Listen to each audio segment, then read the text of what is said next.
Chapter 1. The first glimpse of freedom screams radiated off the walls of his cell, signifying the successful torture of an unfortunate soul. Two hands clamped themselves over the ears of a child as he unsuccessfully tried to block it all out. Even after years of the same exact screams, the small boy could never get used to the pure emotion that rattled out of them. Almost like a guttural echo of defeat sounded out, constantly reminding him that there was no hope of escape. But then, this was all he had ever known. He had only heard stories of a life outside of the cold walls that surrounded him. Stories that made him dream of a better life, one full of love and comfort, one where he could decide what he wanted to do, one where he was considered human. Scratching the very mark that branded him as less than human, the boy struggled to keep the tears of agony in. If there was one thing the boy would never give to his captors, one thing that he would hold onto and keep him human, it would be his strength. Not once, that he could remember, had he cried in the presence of anyone else. He had to be strong, for it was all he had. Spiky blonde hair rolled over his face as he tilted it down so that the steel bars in front of him could not see his pain.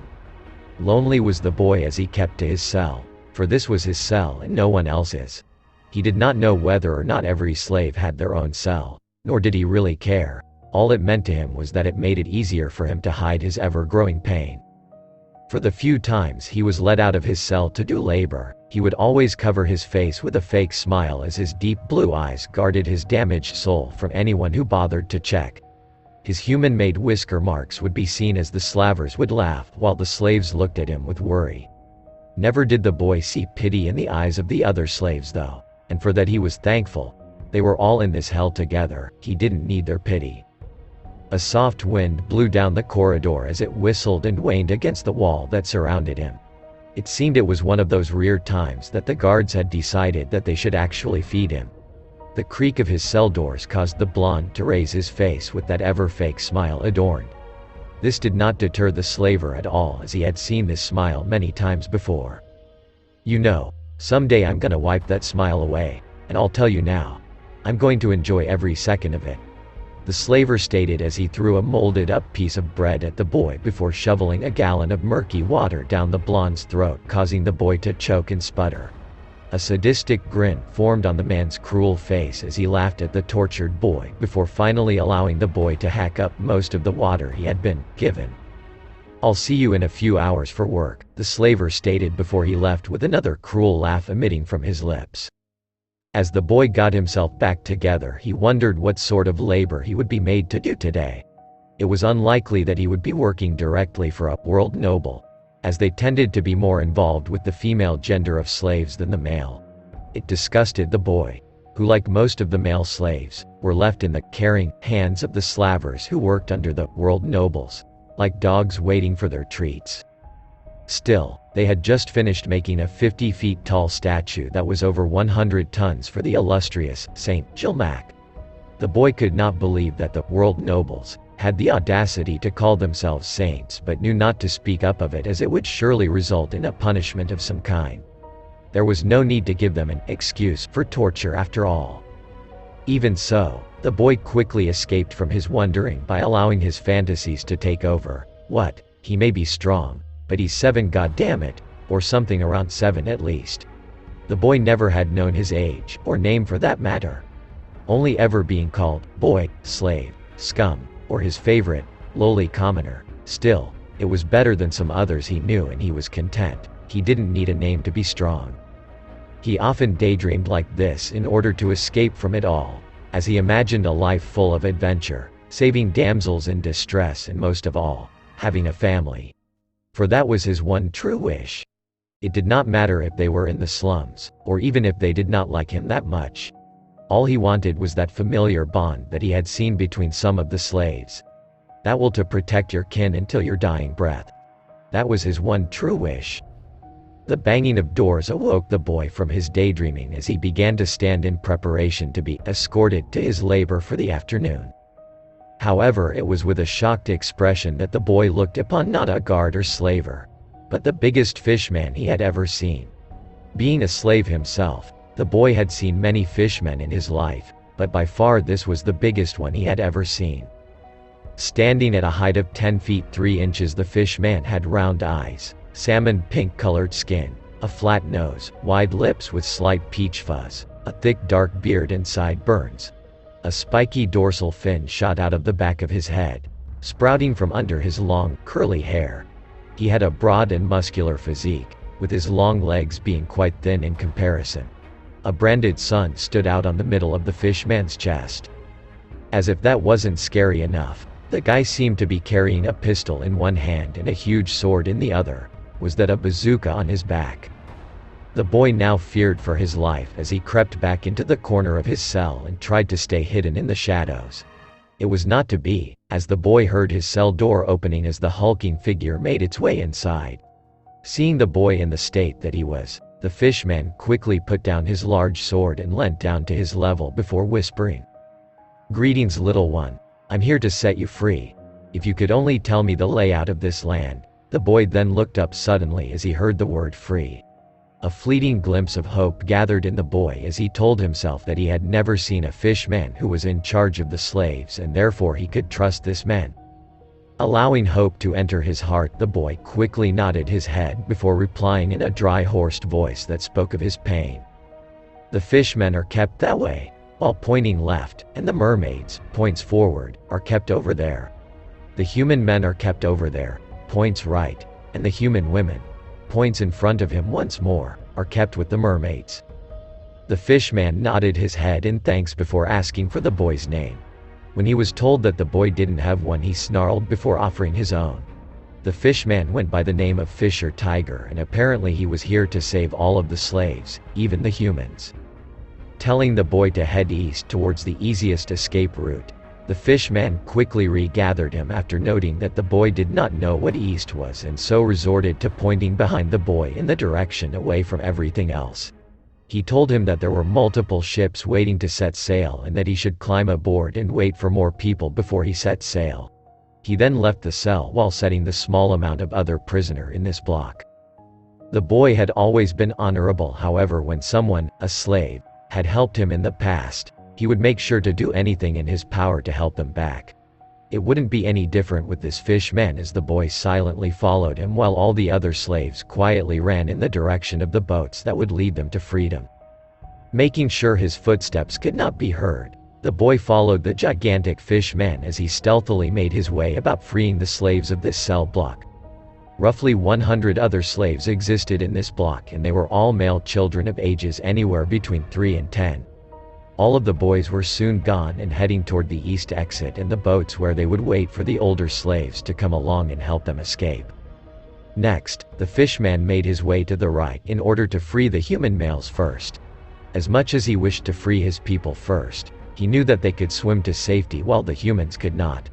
And so to give the humans the best chance at surviving, he first went to where the blonde boy had pointed. The male humans were not realizing he was being followed. The blonde boy continued to follow the hulking fishman as he wondered why he would head to the humans first. Did he have something against his own kind or something? Then suddenly the boy was faced with seeing the large fishman kill many of the slavers guarding the human men with only his sword while he kept his pistol ready but unused. The blonde could acknowledge that he didn't want to raise alarm yet, and the male prisoners were smart enough to realize this fact too as they remained quiet and even distracted the guards to make it easier for the fishmen. As soon as they were free, they followed their savior's instructions and made their way towards the east exit and their escape, all the while not noticing the hidden boy as they passed him. Continuing to follow Fisher Tiger, the blonde boy noticed that he then headed across the slave encampment, towards the male fishmen. The blonde then watched Tiger do much the same to the slavers again while telling the fishmen to escape through the east exit which connected to the sea and headed out into the Grand Line. While most of the fishmen heeded what he had to say and took off to their freedom, many others took up arms alongside the fishman who was to become a legend in order to help him with the final area of enslavement that would surely be the most difficult of all. Still not noticing the hidden blonde boy, the fishmen made their way to their final target and were all disgusted by what they saw. Numerous women crying out for help or just shaking in complete shock as the slavers had their way with them while the little girls watched on in terror hoping that they wouldn't be next. It was with no regret that the fishmen came down on the slavers as they freed the woman of both human and mermaid species. Once again sending the slaves on their way, Tiger rejoiced in just how easy it was. However, it was not to be, as a hidden slaver managed to pull down a lever that sounded the alarm and caused the Marines to come running. It was now that the true fighting began. Tiger immediately told the fishmen to guard the woman with all their might as they ran to the safety of the eastern escape route. Taking off, Tiger made sure that no one was left behind as he took the tail end along with many of the other fishmen in order to fend off the advancing Marines. Shoots were fired as the Marines closed in. Tiger luck ran out as he noticed a man by the name of Virgo leading the Marines to intercept the escaping slaves. Standing at 6 feet 8 inches, Virgo was remarkably tall for a human. He was a fair-skinned, lean, yet muscular man with short dark hair, a beard, sideburns, and sunglasses. From his sideburns on, his facial hair grew horizontally. On his cheek it grew downwards with a pointed end. In terms of cloths, the man wore a marine coat over top a white business suit. This man was a vice admiral and would definitely be no easy beat for the captain of the Sunny Pirates, but he was up for the challenge if it meant that the rest of the slaves would be able to escape. Telling the others to keep going and make sure that everyone had a ride out, Tiger stopped in his tracks as he prepared himself for what would surely be the hardest fought battle of his life. Little did the adventurer know that one blond boy was still watching on from the sideline as he hoped he would be able to repay the man who had set him free. The Marines all stopped their advancing as they came across a lesser-known pirate. This man did not even have a bounty, but everyone save a few knew who he was. Even those that didn't know him, however, could sense his overwhelming power as everyone was quickly told to stay out of Virgo's way as it would be a one-on-one fight. No one could see a reason to argue with the giant of a man as the two behemoths of strength took up their chosen fighting stances and prepared for the following onslaught that was about to occur. A blond child looked out from behind a nearby wall as he hoped that his savoir would win, for he knew he held no hope against the powerful-looking vice admiral. Silence permitted the area as not a sound was made nor a movement felt. Like a drop of a hat it started. The two beasts charged at each other too fast for the audience of Marines and a boy to follow as they merrily saw the two take off and heard the collisions as craters seemed to form from every time they meet. Coming to a stop once more, a thin stream of blood was seen dribbling down from the lips of Fisher Tiger, which made the Marines cheer. What they didn't notice, however, was the sudden lean their leader had as he now favored his left leg. The blond boy stood mesmerized at the pure power that the two opposing forces were able to throw at each other and wondered to himself if he could one day be that strong. Continuing to watch the battle, the boy was surprised to see Tiger hold the vice admiral at bay for a whole half an hour. Surely all the slaves would be on boats and drifting away by now. Still, Tiger fought on in order to give the slaves as much time as possible, but Virgo and the Marines were beginning to get agitated as time continued on. Both fighters were now severely fatigued as they had continued fighting for a long period of time and wanted it to be over before they were too tired to leave if they were the victor. It was with tried nods that the two communicated with each other that the next attack would be their final in this battle. Everyone could feel the tension in the air as the two prepared themselves before suddenly yelling out the names of their techniques with all of their strength and will. Nanasan Maigawara Mawashijeri, 7,000 tile roundhouse kick, yelled Tiger. Oni take, demon bamboo, yelled Virgo. The two techniques resulted in a huge clash of pure power that created a massive crater beneath the two fighters as both the Marines and the blonde-haired boy were sent flying backwards. After recovering from being blasted away, both parties made their way back to the crater as they tried to look through the dust cloud that had arisen to see who had come out the victor. As the dust began to clear, a coughing was heard coming from the crater. Soon it was seen that it was in fact Tiger who was coughing out blood while he stood above a barely conscious Virgo who was using his last ounces of strength to listen to the powerful pirate who he had been defeated by. "Be happy that I leave you alive today, scum, as even though you are strong, you use that strength for the wrong reasons. To think that a man would protect the world nobles, while his own kind is enslaved by them. You are a disgrace to your people, Virgo, and lucky to be left alive." Virgo allowed the punishing words to enter his mind as he acknowledged their truth. but did not care as he put on a fake look of regret as he internally complimented himself on his ability to deceive those around him. Tiger turned his body away from the giant of a man and the other Marines, expecting to be able to leave after defeating the leader. In reality, that fight had hurt him more than he let on, as he didn't think he would be strong enough to even defeat the lowly Marines that stood outside of the crater. Virgo's defeated eyes looked back up to the Marines under his control, only to widen in surprise as his second-in-command was aiming his gun at the pirate's back. A Marine by the name of Lieutenant Mizumi. That rat-faced guy from the Arlong Park arc. He probably thought he could advance significantly in rank if he took down the freer of the slaves. Virgo tried to sound out a warning to the pirate who had defeated him so that rat-faced man could not take the credit and advance, while only truly defeating an opponent that he weakened to the point of him barely being able to stand. He found he couldn't, however, as he was too fatigued from his battle with the fishman. He was still surprised by what happened next, however. As the bullet sounded off, Tiger turned to see a bullet heading straight for him as he cursed himself for believing that humans could have any sense of honor. He hung his head in resignation as he knew he was not strong enough to move out of the way. How could he die like this? It was pathetic. He waited for the bullet to slice through him and end his days, and flinched when he heard the sound of bullet meeting flesh, but stood fast in his confusion in the lack of pain. Was it over that quick? But no, it wasn't over that quick, as the bullet had never made it to its intended target. No, instead, as Tiger opened his eyes, he let a gasp escape his lips that matched that of the Marines that saw what had happened, including Virgo. It seemed the blonde boy who he had first set free had sacrificed himself in order to save the fishman from his fate. Jumping in front of the bullet at the last second, the boy had felt an enormous amount of pain streak through him as the bullet lodged itself inside his body. Blood escaped his lips in the form of a cough as his limp body fell to the ground, unable to hold itself up any longer.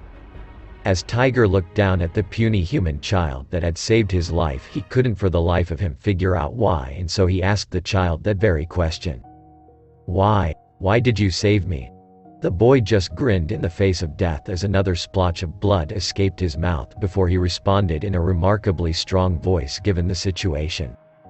Because you gave me a glimpse, the boy responded. However, this answer only served to confuse both Tiger and the Marines further, as Tiger once again found himself asking the blonde boy a question. A glimpse of what?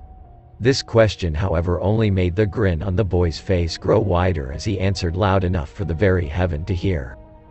A glimpse of freedom. So here we have completed our Chapter 1, and soon we will be in Chapter 2. Freedom at last. Fisher Tiger continued to look down at the boy that had saved his life in complete and utter shock. He had never met a being so honor-bound that he would sacrifice himself for a person he didn't know just because he gave him a glimpse of freedom. Sure, a lot of the fishmen's slaves had helped him after he had rescued them, but that was done as a group and only showed courage and not true honor. To think he is human. This boy in front of him, who he knew did not even have a name, he was something special. He would not let him die. He would save the life of this human even if he died in doing so. It was all he could do for the boy who had saved his life. Seeing that the Marines were all still shocked at the events that took place, Tiger quickly made haste in picking the boy up before running away as fast as he could towards the east exit. The Marines regathered themselves quickly, however, and began firing on the escaping pirate. It was not to be, however, as Tiger managed to push himself harder now that he had someone else's life to protect. He flew along at a pace someone in his condition should have no hope of achieving, as he made his way to the eastern exit. Smiling to himself as he made it to the shoreline, as he noticed his ship waiting for him just a little way out. Soon he would rejoin his crew, the Sunny Pirates.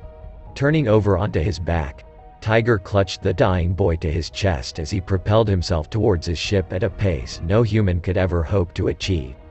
Finally arriving at his ship, he was greeted by the cheering of his crew. However, that cheering soon morphed into confused looks that Tiger paid no mind to. No, he was looking for one person in particular on his ship. That person was known as Aladdin and was the doctor of his crew. Standing at a tall height, the goat's beard Brotula merman was muscular and broad in his appearance. He had slanted thin eyes, dark hair tied back into a ponytail, and a full beard of the same color. His long tail is light brown in the upper part, but gets darker near the fins, where spots start to appear, eventually becoming a plain dark color. Wearing a long, open dark vest with the crew's Jolly Roger on the back while carrying around a trident as a weapon of choice, he has the Sun Pirates tattoo on the left side of his stomach that covered his previous slave mark. This was the only man that Tiger could trust the boy's life to as he made his way over to him. Placing the boy in the doctor's hands, he made his intentions clear. Save the boy. Those 3 words shocked his crew as they couldn't believe that he was ordering the crew's doctor to save a human. But what about your own injuries, Tiger? The doctor asked his captain in an attempt to speak some sense into him. Tiger just grunted in response, however, as he replied, "They can wait, now save the boy," before he turned away from the crew and headed towards his quarters while telling his crew to set sail with haste. Next morning, the boy awoke with bleary eyes as he tried to remember what had happened to him before he had lost consciousness. It hit him like a ton of bricks as he suddenly remembered his body moving on its own as he charged in front of the fishmen who had freed him in order for him to save the man from a bullet. Hearing a giggling sound from above, his head immediately shot up, only to come clashing back down in a sea of pain. Noting that the giggling from before had become a pained groan instead, the boy quickly opened his eyes to see what had happened. When he did, he quickly took notice of the room he was in as it seemed to sway and move about.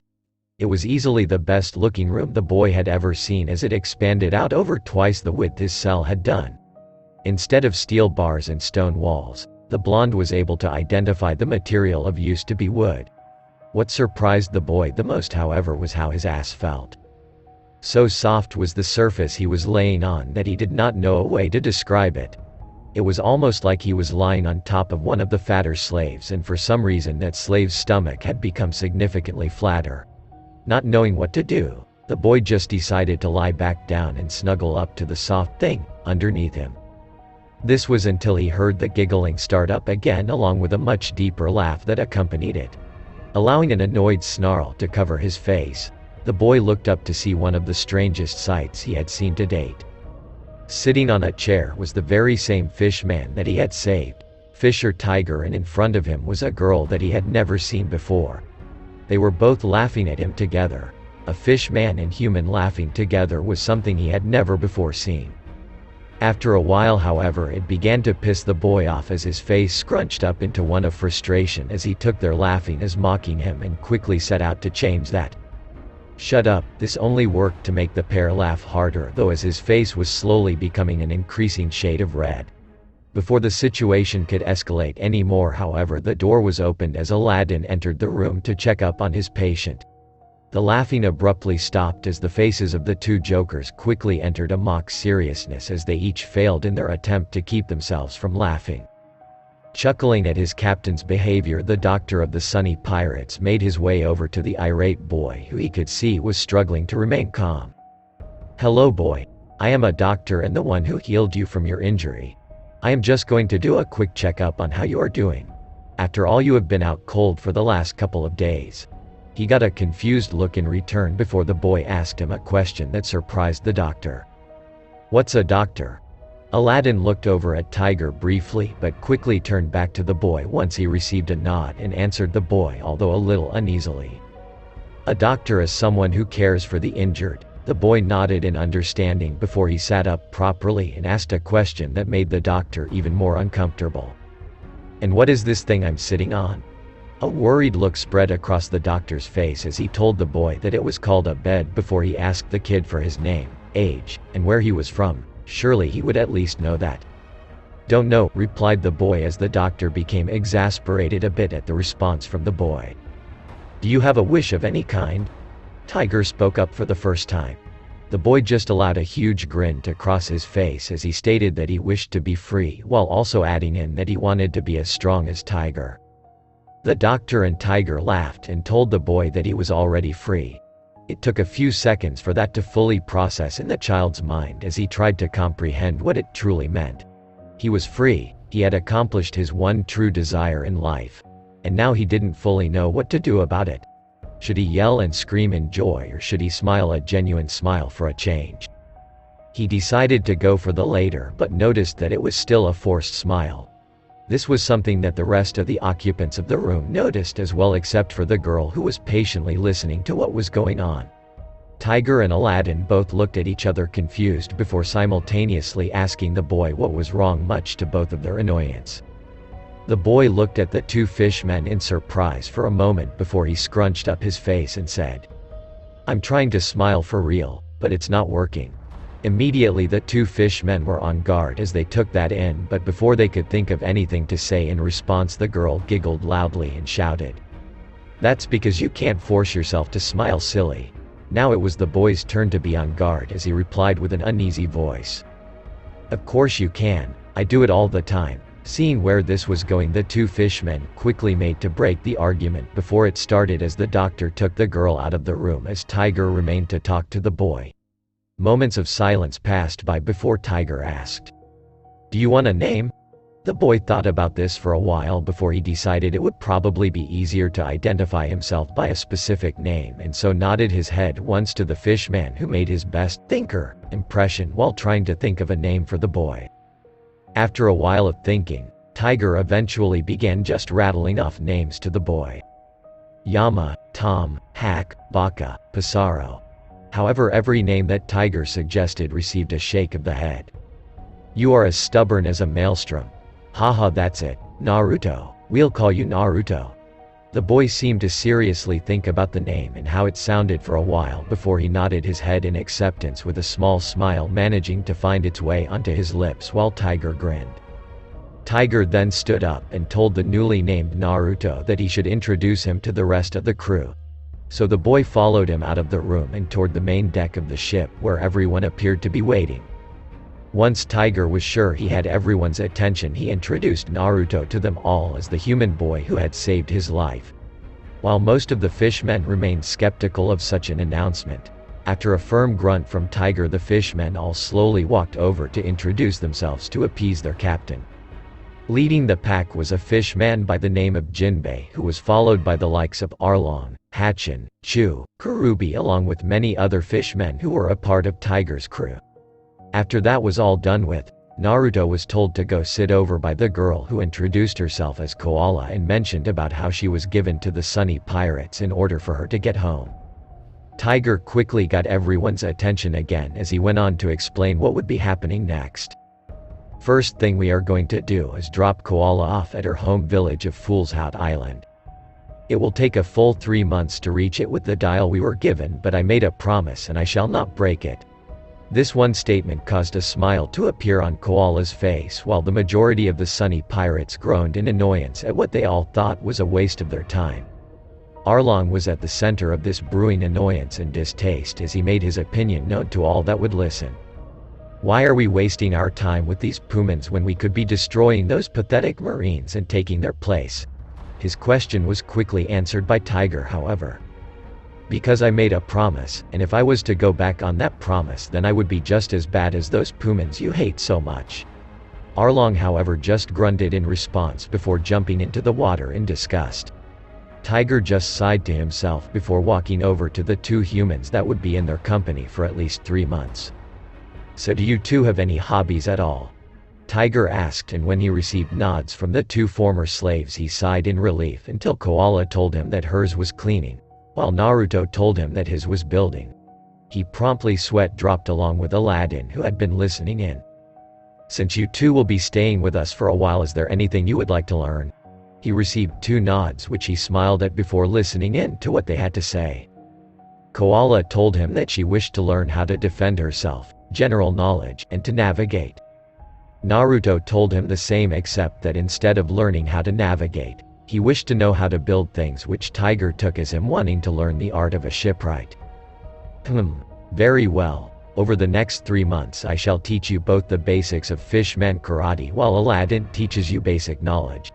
As for navigation, I will teach you Koala, as I was once an adventurer and so I picked it up myself. Naruto shall be taught the art of a shipwright by Kanashiro, who is this crew's shipwright.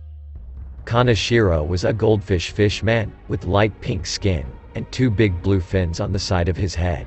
He has kanji tattooed on both his chest and forehead that stand for gold. A sun mark on his left arm signified him as a member of the Sun Pirates. He sports an orange, open shirt, with black circles on it, and white pants with a light purple sash. Said man was now making his way over to the group with a dispassionate glance towards the Pumans, as he was called over by Tiger.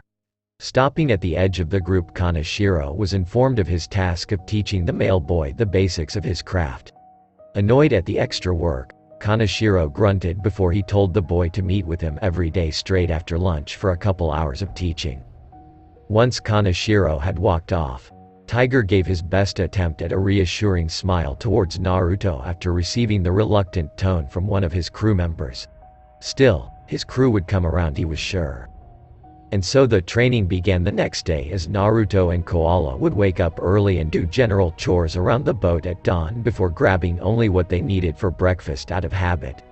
They would then head out to the main deck, where they were taught the basics of fishman karate by Tiger, with the occasional input of Jinbei and some of the other fishmen who had taken an interest.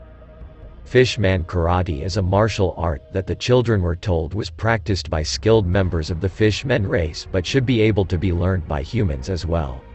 While deadly enough on land, fishman karate has a number of devastating underwater moves designed to be suitable with the fishmen's strength and speed. Therefore, the two children would not be able to advance past the basics until they had increased their individual strength and speed to a suitable level. Mobility underwater would be the children's greatest obstacle when learning fishman karate if they wished to be able to do any of the underwater techniques. Most fishmen used their personal adaptations, such as teeth, horns, or fins, that would be out of reach once again, but Tiger had told them that if they wanted it enough, that anything was possible. Fishman karate was measured in levels, as the average fishman in the Sun Pirates crew was roughly level 20 at the style, while the stronger warriors such as Arlong was roughly level 40, Jinbei was roughly at level 55, and Tiger was somewhere around level 70. Koala pronounced that she would one day become a teacher of fishman karate, which would require her to reach at least level 40, which would be a serious accomplishment for a human. After training, the two children would wash themselves in the sea before climbing back aboard and drying themselves off in the sun. A quick lunch sufficed the two, as they made sure to clean up after everyone before the two split ways, as Koala went to Tiger's quarters to learn navigation, while Naruto went to find Kaneshiro. Koala was learning much in the way the world behaves in terms of weather and direction, as she was taught by Tiger how to navigate the Grand Line. A difficult task if there ever was one, but Koala was up for the challenge as she continued to show an interest in the trade. Naruto was being taught the makeup of the Sun Pirates ship, as Kaneshiro taught the boy the basics of how to go about building a boat. Slowly but surely, Naruto was growing on the shipwright of the Sun Pirates, as the fishman even found himself enjoying teaching Naruto of his craft. This was especially so because Naruto seemed to take everything in like a sponge. The two would then join back up again after a quick dinner and clean up for a couple hours with Aladdin to assess their general knowledge or lack thereof in Naruto's case before going to bed. Much like Kaneshiro, the whole crew found they were becoming more and more appreciative of the humans' presence on their ship. Even Arlong could not say they weren't useful, or at least amusing to watch, and noted that they barely took up any food or water and were fine with it. It wasn't until 2 months into their trip towards Koala's hometown that something even remotely interesting happened, as the Sun Pirates found themselves under the attack of Rear Admiral Katter of G2. When asked to return the slaves, Tiger simply told the man that he had no proof that anyone on his ship was a slave, while hiding Naruto and Koala deep within the ship. The fight was not a long one, however, as Tiger defeated the Rear Admiral with one swift kick, as the rest of his crew made mincemeat out of the rest of the Marines, celebrating their victory with the alcohol they had found on the Marines' ship. Even Naruto got drunk off his face in an attempt to impress, much to the amusement of Koala and the crew. After that incident, however, Tiger became aware of the fact that Koala and Naruto could still be proved as slaves due to their branded marks. To solve this problem, Tiger held another meeting where he directly brought this topic up with his crew and asked if they believed it would be a good idea to cover the slave marks with their own. Most of the crew agreed with this mentality, and soon it was decided that the two children were to be branded as members of the Sun Pirates rather than slave of the world nobles. Koala would be first as she prepared herself for the pain that was sure to come as the brand was aimed at her upper back where her slave mark had been placed. After the deed was done, Aladdin looked her over and treated her wound so that nothing bad would happen. Next was Naruto, but instead of showing Tiger his chest where his slave mark was, he turned around so that his back was to the fishman. When asked why he had done this, he told the fishman that he wished to keep the mark as a reminder to himself to always be thankful for his freedom and that there was always others out there going through what he had in the past. The fishmen took this in stride with smirks on their faces as they acknowledged the kid's strength and will to do what was right. Tiger then branded Naruto with the mark of the Sun Pirates at the top half of his back. After all that was done, a secondary celebration was had in honor of the first humans to wear the Sun Pirates mark. This time, Naruto decided not to make a fool of himself and instead headed to bed early along with Koala in order to give the fishmen their privacy. A month later and the crew was closing in on Koala's home island and everyone was feeling sad that she would be leaving but knew her family missed her as well. Over the course of the 3 months, the two children had advanced faster than anyone could have anticipated. Koala's fishman karate had jumped from level 1 up to a lower level 5 while out of water and level 2 within. It would certainly be a struggle for her to upgrade her underwater techniques due to being a human, but she would not let that crush her dream of being a teacher of the art. Her general knowledge was back up to scratch in most areas, which she was proud of as well. However, it was her advancement in navigation that truly showed the most improvement, as Tiger was even allowing her to navigate the final week of their journey due to his confidence. Naruto had improved much as well, however, as his fishman karate had jumped from level 1 to level 7 on land while managing level 3 underwater. His general knowledge came slowly but surely as he was beginning to understand most things, while the occasional bit of trivia would get past him. His shipwright ability had improved much as well, as Kaneshiro was proud of his first apprentice who now knew everything there was to know about the Sun Pirates boat. He had recently been learning the more physical aspects of being a shipwright as he began putting his knowledge into practice and was so far doing quite well for himself. Still, all things have to come to an end, and it seems that it would be the end of Koala's time aboard the Sun Pirate ship. Little did the pirates know that wouldn't be the only thing ending on the shores of Fool's Hout Island. Chapter ends. Here we have completed Chapter 2, now we will start with Chapter 3. Betrayals and New Beginnings. Arriving at Fool's Hout Island, the crew went about their teary farewell of Koala before Tiger took her by the hand and led her back to her village and family. As he did so, the rest of his crew, including Naruto, hanged about in preparation to disembark on their next journey. While they weren't sure what that journey was yet, they were all hoping it would be more exciting than the last one. Naruto was disheartened that his sparring partner and the only other human on the ship was leaving, but he had made the decision to repay his captain's training and time with his services. It had been announced to the crew the night before, to mixed mash of reactions as many fishmen groaned or even glared at thin air. Some, however, such as Jinbei and Kaneshiro, had allowed small smiles to cross their faces as it was announced that Naruto would be their new cabin boy from then on. Still, Naruto was a little unsure if he had made the right choice. After all, he was the only human on the crew and definitely knew it due to certain crew mates. He could have just gone with Koala and started an easy life with own kind, and it probably would be a happy one too. But then again, Naruto didn't believe he was capable of an easy life anymore. Besides, he already had some ideas for his future, and to complete them he would have to be strong, which made his choice to stay with the Sun Pirates all the easier. He had decided to himself that he wanted to go far in this world through his own hard work and determination. He had decided that he wished to become a symbol of hope. He had spent a lot of time thinking on what he wished to do in this world, but when it came down to it, his answer was a simple one. He wished to make sure that what he had seen, heard, felt, smelt and even tasted at Mariajoy would never happen to someone again as long as he is living and able to stop it. He had decided that it didn't matter the race, sex, or even past, as Naruto was convinced that no one deserved the hell that being a slave was. But he was not yet strong enough to accomplish such a task and would first need to train. Train hard and long enough to be able to best any foe he would ever come across, to be able to best an admiral. Back to the ship. As the crew of Sunny pirates went about preparing to set out again, they found themselves quickly finished and decided to muck around and generally laze about. That was until roughly 30 minutes after Tiger had left, as a noise that sent a chill down every Sunny pirate's back sounded out. It was a gunshot, and it had come from the direction of the village.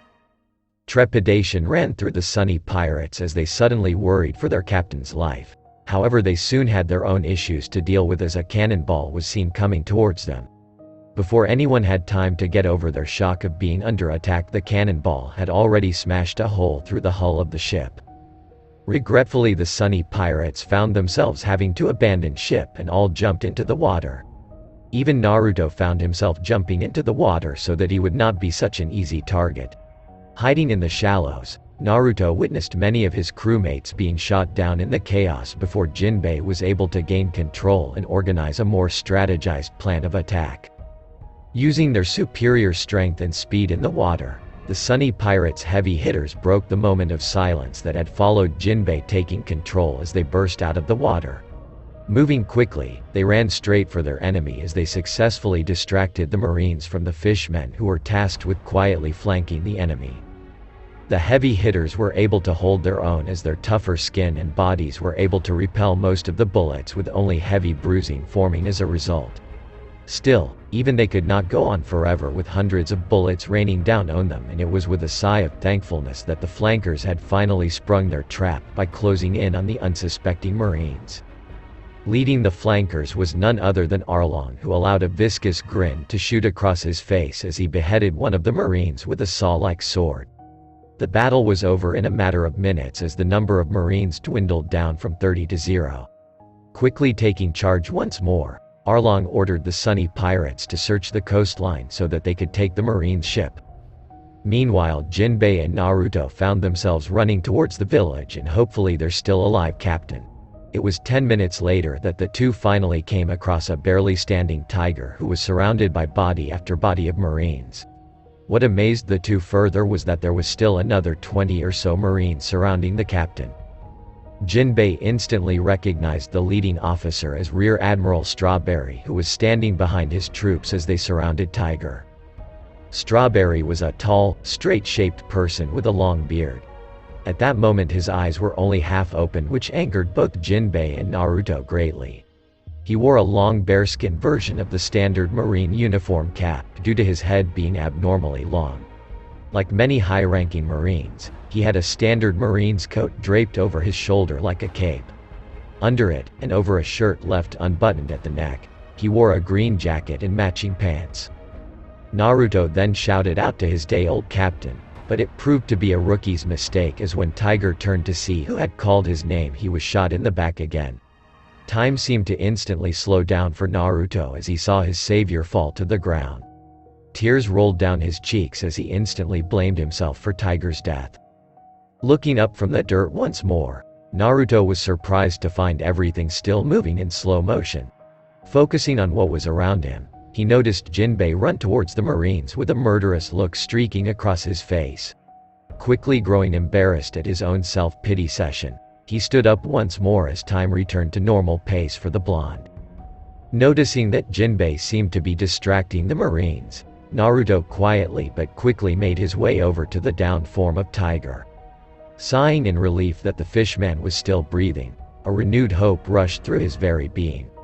Still, Naruto had a long way to go and Tiger was no lightweight. It was with an intense struggle that Naruto was able to drag Tiger's upper body onto his back before he began trudging towards the shoreline with Tiger's legs dragging behind him. The 10-minute sprint from before became a test of Naruto's willpower and determination as he trusted the Marines to Jinbei. One step after another took Naruto closer and closer to his goal. 10 minutes passed, but it felt like an hour of almost no progress as far as Naruto could tell. Still, the man on his back had done so much for him and he was not about to dishonor that. It was another 20 minutes before Naruto came across the remains of battle that he and Jinbei had left behind, and he was shocked at the amount of blood that entrenched the sand. His bare feet quickly became bloody as he treaded across the battlefield in an effort to find where his crew had gone. He knew they had won the fight as it was clear as daylight due to the mass of human bodies and lack of fishman bodies that filtered the land where he stood. Lowering Tiger to the ground in a spot clear of blood, he gulped in massive breaths as he took a moment of rest.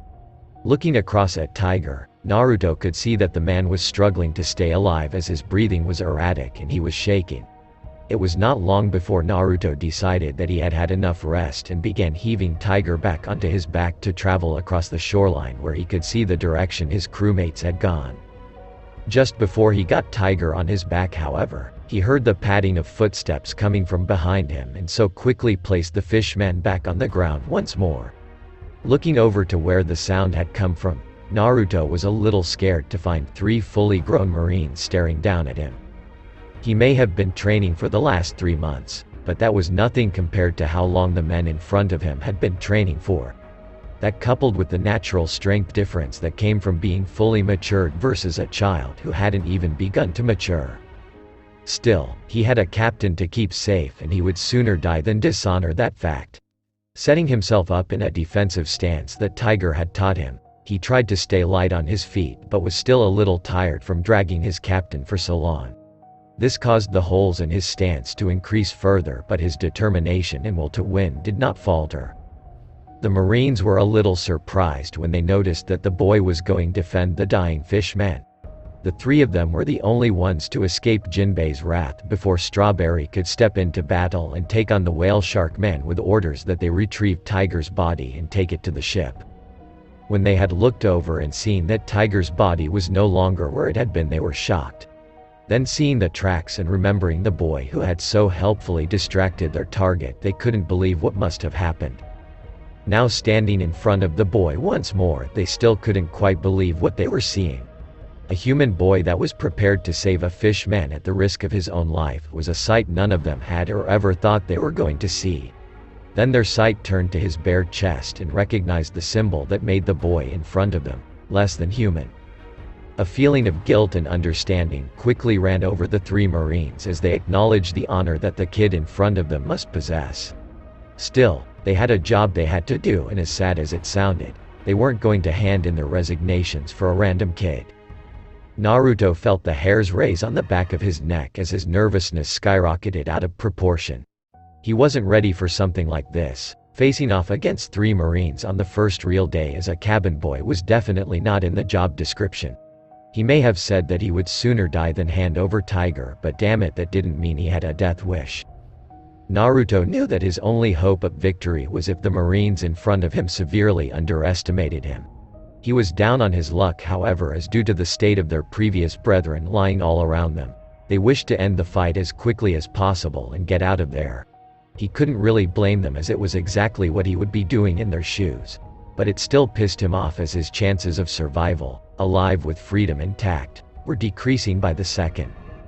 The middle man, who appeared to be the leader of the 3, pulled out his sword while the other 2 pulled out a flintlock each. No chances were to be taken in this battle, if you could even call it that.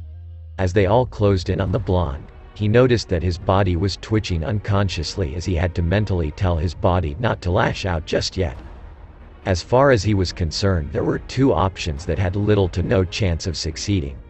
One was to lower his own guard in the hopes that they would drop theirs as well before trying a surprise attack, or he could just straight up go for a haymaker on the first guy and hope to hell the other 2 somehow shot each other in confusion. In other words, he was screwed.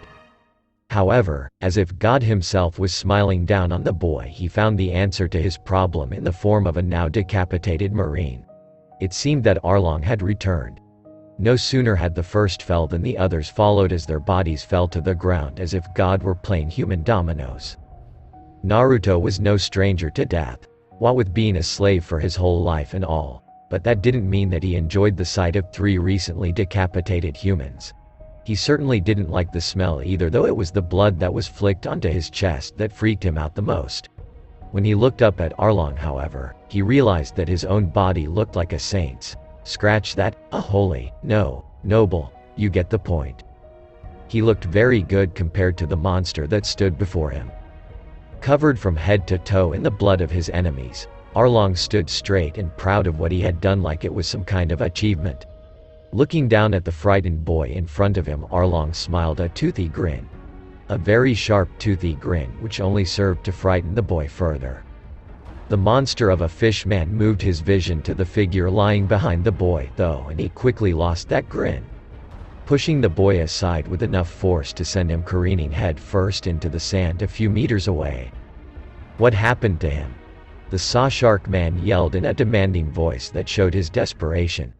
Getting up as quickly as possible, Naruto was about to respond when he was interrupted by a voice behind him. He was shot in the back, explained Jinbei in a clear voice. He stood now behind Naruto and was in a state similar to Arlong in appearance. In fact, he might have had a speck more blood on him than Arlong did, and if it were in any other circumstance, the boy was sure that Arlong would have laughed about finally influencing Jinbei. But now was not the time for jokes. Arlong quickly took hold of Tiger before he hoisted onto his back as began his sprint across the beach in the direction that Naruto guessed the ride out of here was anchored. Naruto then found himself hoisted up by Jinbei. However, unlike Tiger, who was being carried over the shoulder of Arlong, Naruto was being carried bridal style by Jinbei.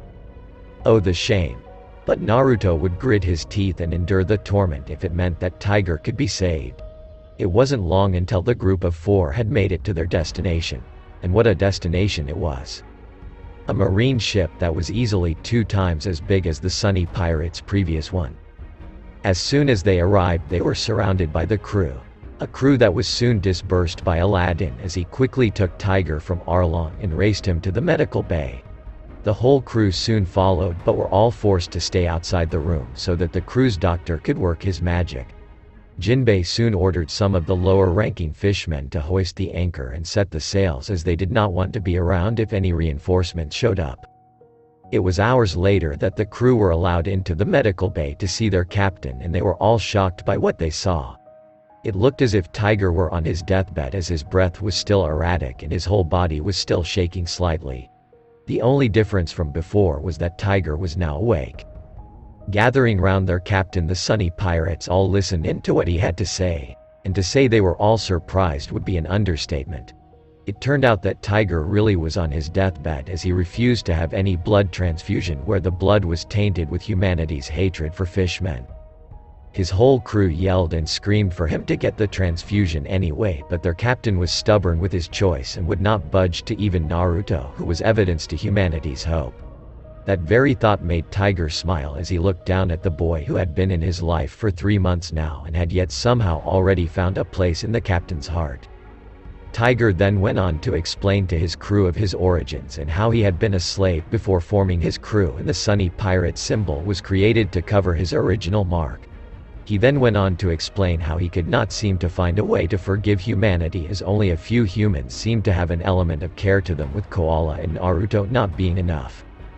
He told his crew, however, to believe in Otohime's views, and even admitted that he was slightly regretful for making it harder on her by becoming such a renowned pirate and freeing the slaves. He then told them that none of what he had said was to leave the room, and that even the way he died should not be said to anyone else. His crew could not help but cry at the loss of what many of them viewed as a kind of messiah. Before he passed, however, he spoke to Naruto personally as he asked the boy what his dreams were. When Naruto told him that he wished to become a symbol of hope for all slaves and people, no matter the race, sex, or past, he got a large smile in response. Tiger then told him that if he didn't achieve that goal before he died, then he would be dishonoring his name. This got Naruto's attention, as the boy was all about honor, to the point where some would call him stupid. After nodding his head in acceptance of this, Tiger smirked before he told the crew that he was just going to rest his eyes. As he closed them for the last time, he heard the firm voice of Aladdin telling him how he had truly been a hero that would go down in history. And with that, Fisher Tiger died with a content smile covering his face. End of Chapter 3. Now we are on Chapter 4. Sunny Pirates disbanded? Time skip warning. Sort of anyway. The beginning of this chapter is 12 years before the One Piece storyline begins. Naruto is currently 8 years old, making him 20 when the storyline begins. He is the same age as Ace. Chapter 4. Sunny Pirates disbanded. Floorboards creaked as muffled footsteps were heard coming from the hallways. Sunken faces told a story of depression and disbelief. It had been a month since Tiger's death, but it still remained at the forefront of everyone's minds.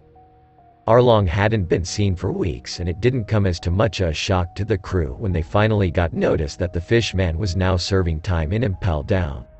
Apparently the rage-filled fishman had gone back to teach the villagers of Fool's Hout Island a lesson for their betrayal, only to be defeated by a vice-admiral who went by the name Borsellino. This news certainly didn't help the already depressed fishmen in their conquest for a meaning. Even Jinbei wasn't his normal self, holing up in his new room as captain and only making the most basic of commands for his crew. Perhaps the most affected, however, was none other than the resident cabin boy, Naruto. Even though Naruto had only known Tiger for a short while, the relationship he had formed with the fishman had been his strongest, as it resembled that of a fatherly son bond. Even though the boy had been strong as Tiger had died, it did not mean that he coped well afterwards. As soon as Tiger had taken his last breath, Naruto had broken down into tears, with the only one willing to comfort him was Jinbei. That attitude had continued over the last month. For the short amount of time Naruto spent outside of his room, he noticed an understandable amount of reserved hatred projected in his direction. He knew that the only thing holding most of the crew from harming him was the fact that it wouldn't have been what Tiger would have wanted. He understood, though, they had only ever been betrayed by humans in the past. After all, it led to their captain's death, their brother's death. A hero like Tiger just didn't come around that often, and Naruto was able to acknowledge and deal with the hate directed at him. It wasn't as if he hadn't done it before. Still, he had never dealt with losing someone close to him before, and it was slowly tearing him apart. The guilt for not being able to change Tiger's mind about using human blood for a transfusion, the hate of his own race for their betrayal, but most of all he felt an overwhelming sense of sorrow. A hole in his heart that could never be refilled. It was safe to say that the boy did not want to feel like this ever again. He had two options. First, he could block everyone and everything out and become an emotionless person whose only reason to exist was to keep his promise. Or he could grow strong enough to prevent this from ever happening to those close to his heart that he would surely gain in the future. His choice in the end was decided by his promise to Tiger. How could he become a symbol for hope and freedom if he himself wasn't free? Cause to Naruto, blocking off your emotions was like trapping yourself in your own body. So now he had decided that he was going to become strong enough to protect all those that held a place in his heart. All he had to do now was become strong. Easy, right? Wrong. If he truly wished to become strong enough to protect all that he loved while also becoming a symbol of hope, he would have to be strong enough to take on the strongest people in the world.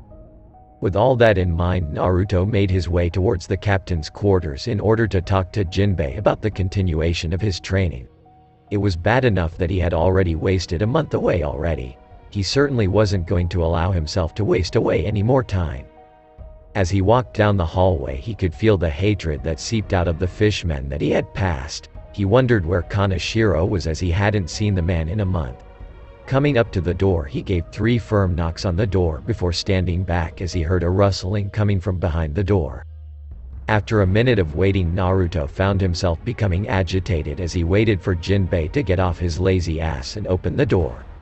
Just as he was about to knock again, the door was pulled open to reveal Jinbei in all his glory. Standing in front of Naruto, the whale shark fishman looked as though he had just woken up from a month-long sleep, and he smelled like it too.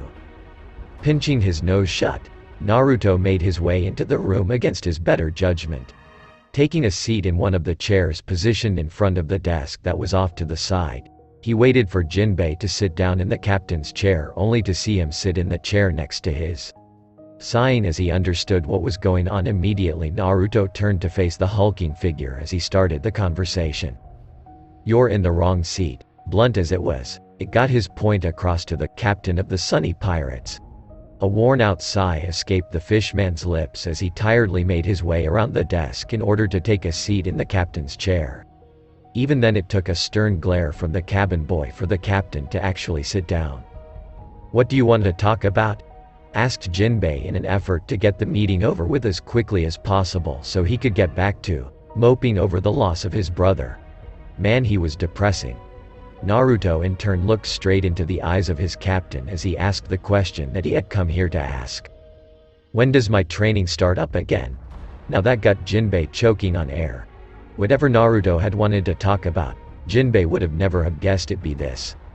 Even so, the captain couldn't stop a grin that ran across his face as he marveled at the character that Naruto held inside his small body.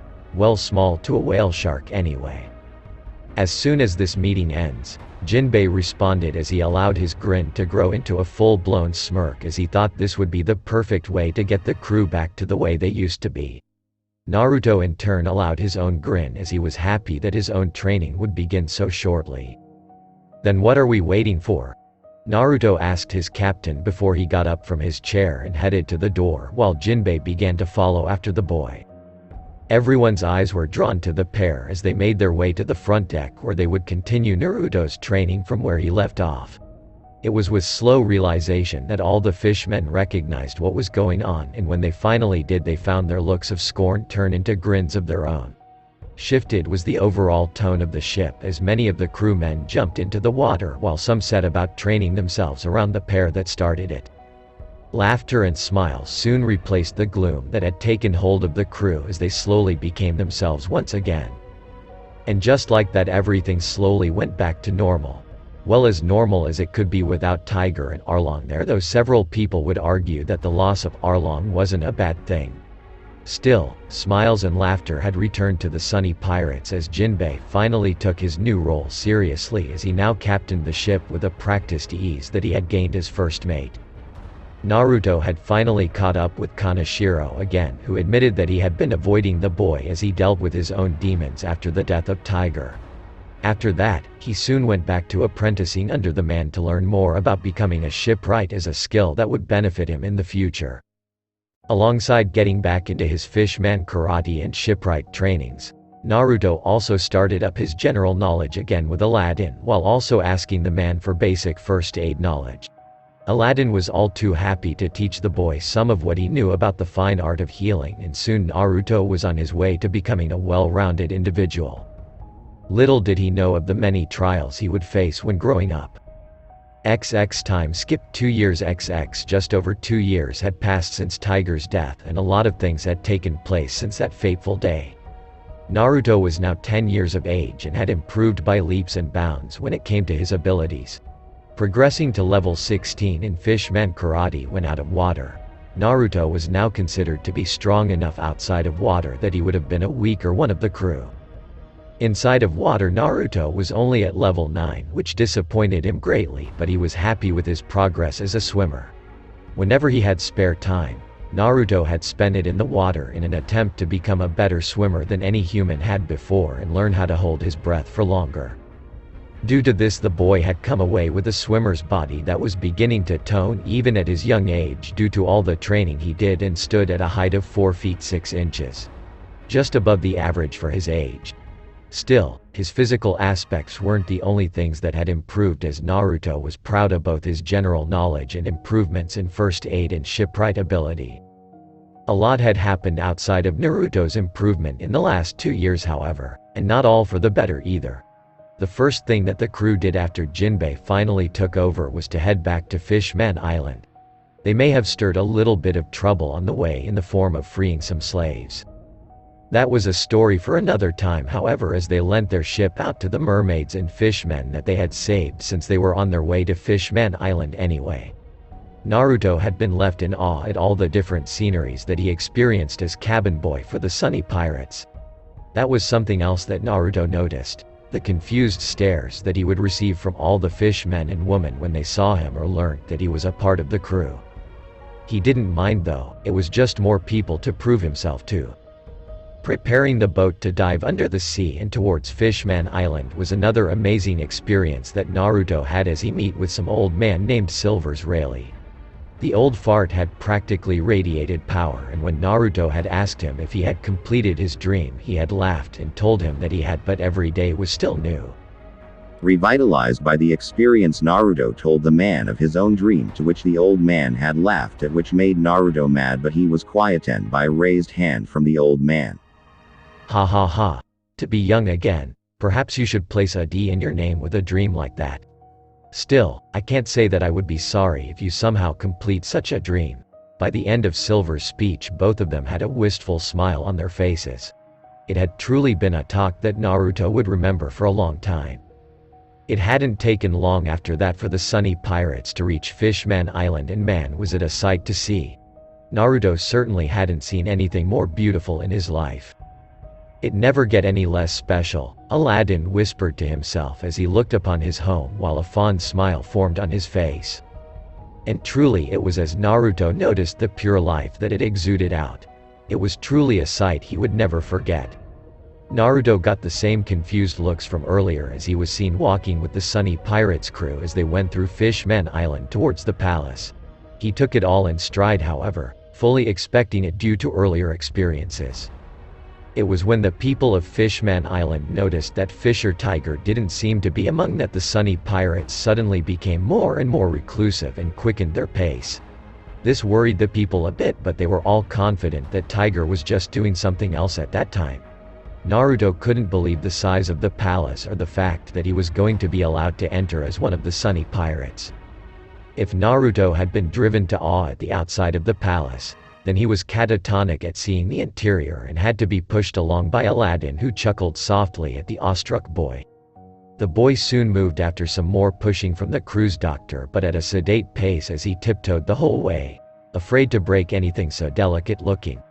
The crew members that saw this just laughed to themselves before moving on.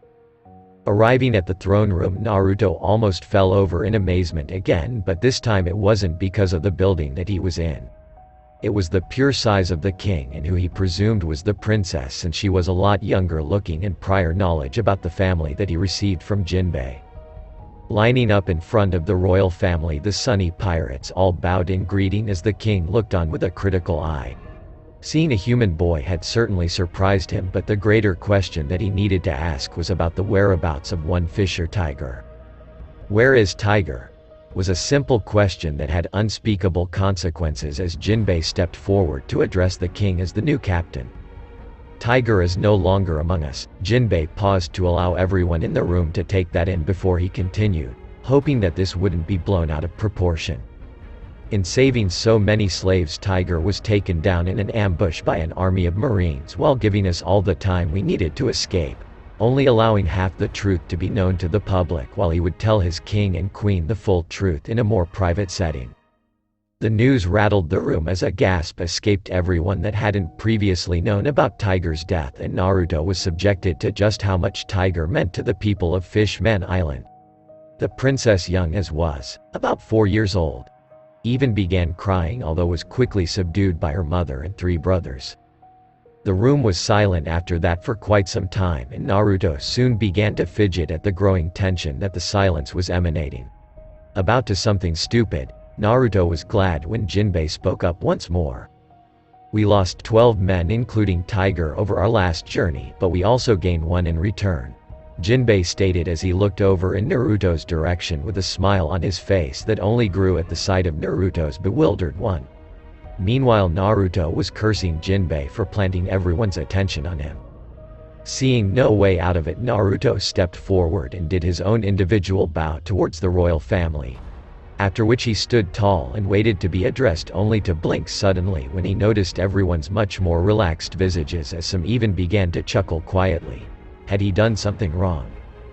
"Be at ease, young one," King Neptune said with a wide smile that reflected his amusement at the boy. Doing as he was told, Naruto relaxed his shoulders as a calmer air filled the room as the royal family inspected the boy. It made Naruto very uncomfortable, but he managed to consciously hold himself back from fidgeting under the many gazes. "And what brings a human boy such as you to Fishman Island?" Neptune asked as everyone leaned in to hear his answer. Even his crewmates were interested in what he would say. Naruto then looked up directly into the eye of the king of the Ryugu kingdom as he replied, "To repay a debt to a man who had become the closest thing I have ever had to a father." Now that got surprised looks from everyone in the room, as not even Jinbei or Kaneshiro knew of how Naruto truly thought of their ex-captain. Taking a proper look at the boy, everyone noticed the hoof of the soaring dragon, which told them that he was seen as less than human, a slave owned by the world government. Tears once again escaped the princess's eyes as she saw the easily identifiable mark on his chest. Naruto then did a slow 360 to show everyone in the room his sunny pirate's mark that he had emblazoned on his back. I have become the cabin boy of the Sunny Pirates in order to pay back the person who gave me my freedom, as well as to become strong in order to follow through on my promise with said man. Naruto said after he had completed his 360, which got everyone in the room curious and caused the queen, Otahime, to ask the question that everyone seemed to want to ask. And what was that promise? To everyone's surprise, Naruto just smirked demonically before he answered the question in a confident voice full of belief. I promised to become a symbol of hope and freedom to every slave on this planet. No matter their race, sex, or past, I promised Tiger that I would save them and abolish slavery at its core so that it would never return. A stunned silence echoed throughout the palace as everyone couldn't help but catch their breath in surprise as they couldn't believe what the boy had just said. Whether it was that they couldn't believe that he had said such a dream out loud and publicly, or that they just couldn't wrap their heads around a kid aspiring for such a goal. Still, he was currently in the kingdom which arguably got the shortest stick when it came to slavery, and as a result no one would even think about notifying anyone about such a dream. It definitely had their hearts pumping as they looked down at the confident boy in front of them. Eyes that held no doubt stared back at anyone who dared search them for any. Ho ho ho ho. That's quite the dream you have there, boy. I welcome you into my kingdom, fair cabin boy. That is King Neptune's unique laugh.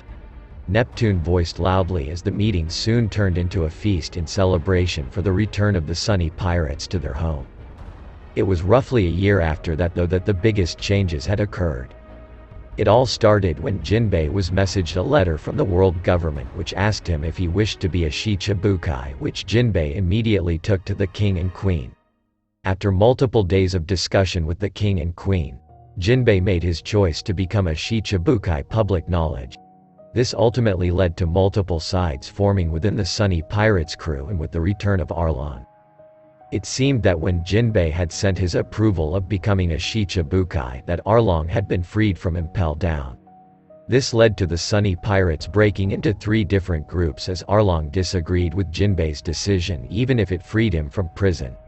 Most of the crew ended up taking Arlong's side due simply to the dislike they felt for becoming government dogs.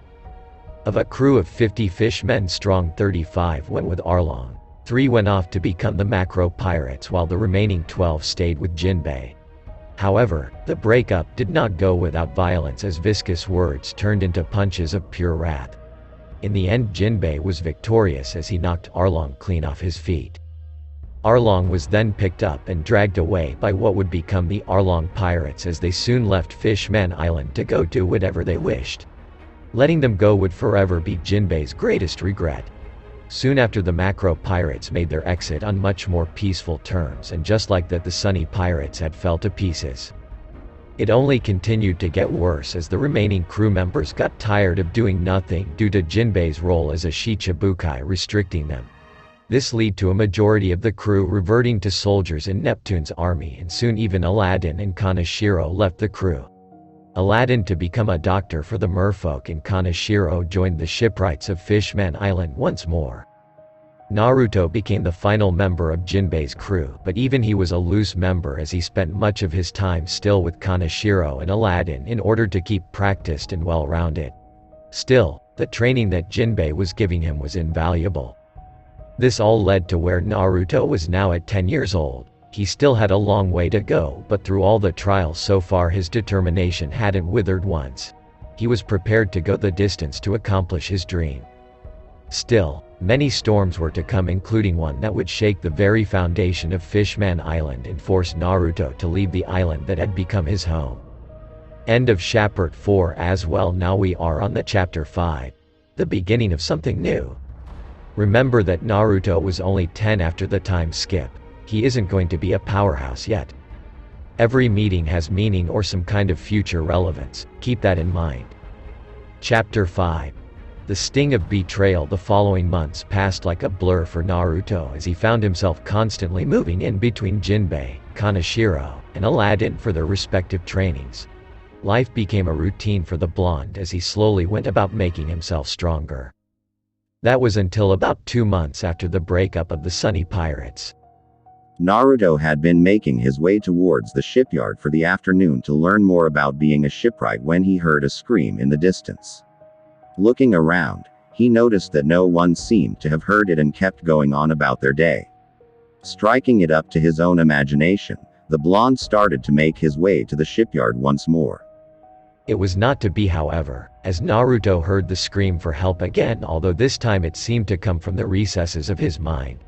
A sudden pain drove through the boy's mind as Naruto's body began to move on its own. His hand shot up to his head in a pointless effort to relieve himself of the constant voice screaming in his head. When his body stopped, he looked up and much to his disgust found a mermaid being dragged across the ground by her hair in the direction of a cage where another 3 mermaids were held. Seeing that it was a human pirate who was doing this only ticked the boy off more as he quickly hid behind a conveniently placed barrel as he made a plan of action.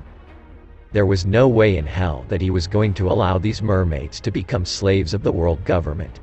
Taking a closer look, Naruto noticed that he was in a back alley behind an abandoned store of some kind, which gave him the knowledge that they were in the outskirts of Fishman Island. 8 pirates were gathered around the cage that the mermaids were held in as they looked hungrily upon the mermaids inside.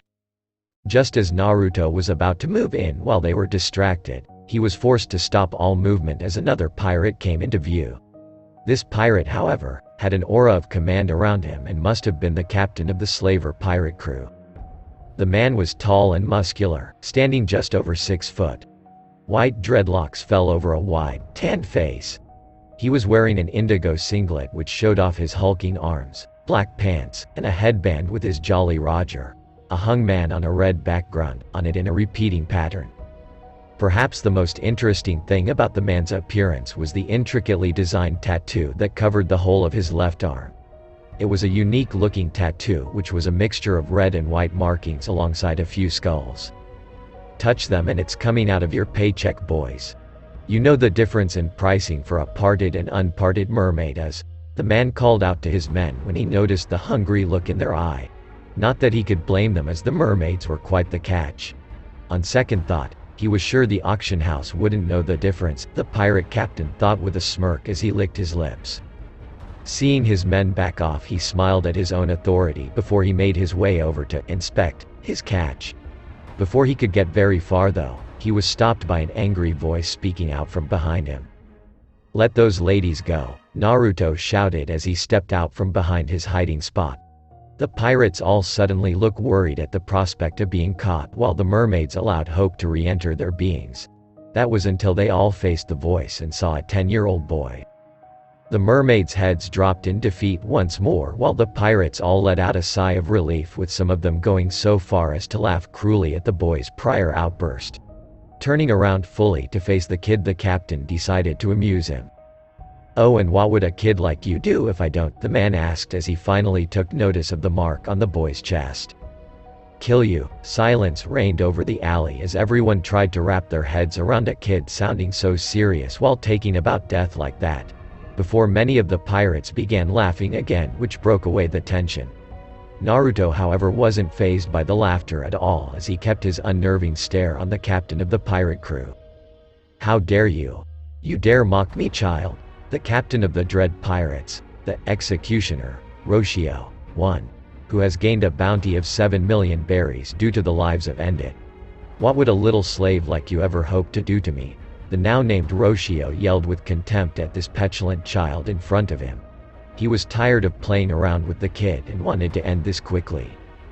7 million, eh? That's cute. My captain had a bounty of 250 million berries before he became a Shichibukai. Naruto stated in a cold voice that was devoid of anything but determination and a will to succeed. The mermaid's eyes lit up in revitalized hope as they now recognized who the boy in front of them was, the last member of the Sunny Pirates. Maybe he could call for Jinbei. That bit of passage only served to get Roshio pissed off as he immediately ordered his men to rip the boy's heart out and bring it to him. Charging forward as they were commanded, the pirates did not expect for Naruto to start running at them too. Seconds later, and the distance closed between Naruto and the first pirate, who chose to swing his sword wildly in an attempt to cut the boy to pieces. Unfortunately for him, however, Naruto saw the move coming from a mile away and was easily able to adjust his body so that it would dodge the strike. Following that up, the blonde let out a roar as he punched the man in the stomach as hard as he could, which caused the man to crumble into himself on the ground.